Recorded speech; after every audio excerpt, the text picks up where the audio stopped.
In the spring of 1909, immediately following his second term as president, Theodore Roosevelt embarked on a nearly one-year African expedition. He assembled a group of hunters and naturalists and was accompanied by his oldest son, Kermit, and they went on an African safari primarily to collect specimens for the Smithsonian Museum. This expedition was also sponsored in part by Scribner's Magazine, who had commissioned him to write a series of articles for the magazine that would later be published in book form in the book African Game Trails by Theodore Roosevelt. Roosevelt published 44 books in his lifetime and really considered himself to be a writer more than anything else. Now, following the expedition, he met up with the rest of his family in Egypt, and as a family and as a private citizen, he toured North Africa and the Middle East and Eastern Europe and Western Europe.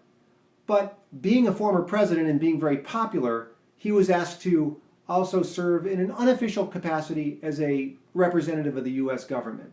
He was asked, for example, to attend the wedding of Edward VII of England.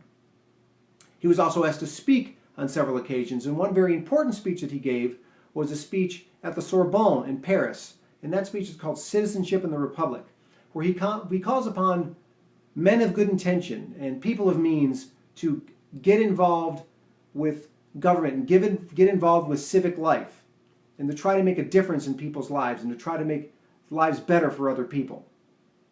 He was very disdainful of people who had money, who had resources, but didn't use them to the betterment of people who were less fortunate than themselves. In that speech, he says, "It is not the critic who counts, not the man who points out how the strong man stumbles or how the doer of deeds could have done them better. The credit belongs to the man who is actually in the arena, whose face is marred with dust and sweat and blood, who strives valiantly, who errs, who comes up short again and again, for there is no effort without error and shortcoming, but who does actually strive to do the deed, who knows the great enthusiasms, the great devotions, who spends himself in a worthy cause, and who at best knows the victory of high achievement, and who at worst, if he fails, at least fails while daring greatly. For he shall never be counted among the cold and timid souls who know neither victory nor defeat." That was Theodore Roosevelt speaking in Paris in 1910. For more interesting presidential facts, please go to 10presidentialfacts.com or follow us on Twitter @PresidentStuff.